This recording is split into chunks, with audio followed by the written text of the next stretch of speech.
Galatians Chapter 2. 14 years later, I went up again to Jerusalem, this time with Barnabas.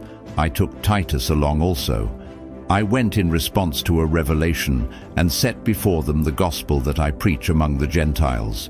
But I did this privately to those who seemed to be leaders, for fear that I was running or had run my race in vain.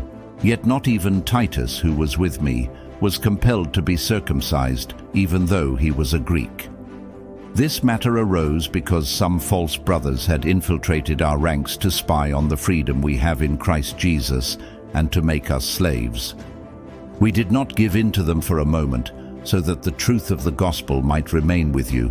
As for those who seemed to be important, whatever they were makes no difference to me. God does not judge by external appearance. Those men added nothing to my message.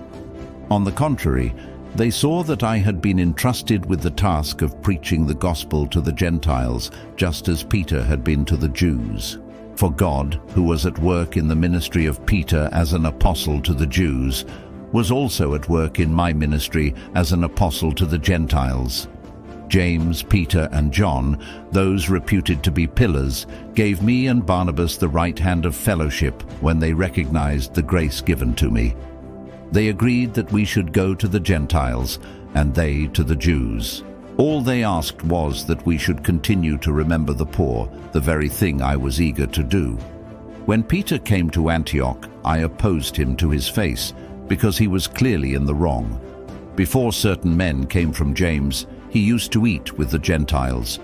But when they arrived, he began to draw back and separate himself from the Gentiles, because he was afraid of those who belonged to the circumcision group. The other Jews joined him in his hypocrisy, so that by their hypocrisy even Barnabas was led astray.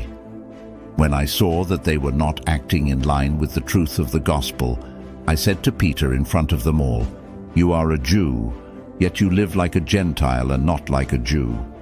How is it then that you force Gentiles to follow Jewish customs?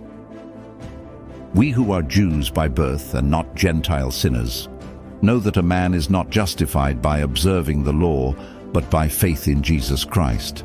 So we too have put our faith in Christ Jesus, that we may be justified by faith in Christ, and not by observing the law, because by observing the law no one will be justified. If, while we seek to be justified in Christ, it becomes evident that we ourselves are sinners, does that mean that Christ promotes sin? Absolutely not. If I rebuild what I destroyed, I prove that I am a lawbreaker.